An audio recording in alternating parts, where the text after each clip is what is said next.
లో వైద్యం వికటించి చిన్నారి మృతి చెందిన ఘటన పెద్దపల్లి జిల్లాలో చోటు చేసుకుంది. పెద్దపల్లి జిల్లా కేంద్రంలో సిద్ధార్థ పిల్లల హాస్పిటల్లో వైద్యం వికటించడంతో 7 నెలల చిన్నారి అభియ మృతి చెందింది. దీంతో వైద్యుడు తోటి సిబ్బంది ఆసుపత్రి నుంచి పారిపోయారు.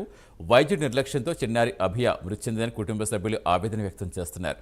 ఆసుపత్రి సామాగ్రి పూర్తిగా ధ్వంసం చేసి ఆసుపత్రి ముందు బైఠాయించారు. డాక్టర్ లైసెన్స్ రద్దు చేసి తగు చర్యలు తీసుకోవాలని కుటుంబ సభ్యులు డిమాండ్ చేశారు.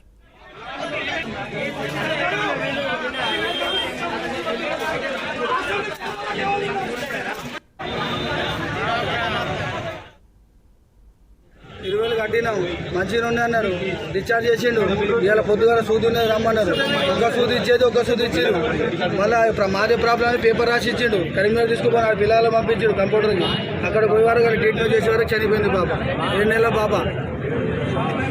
వేరే డోస్ ఇచ్చిండు. ఒక డోస్ ఇచ్చింది, ఒక డోస్ ఇచ్చిండు.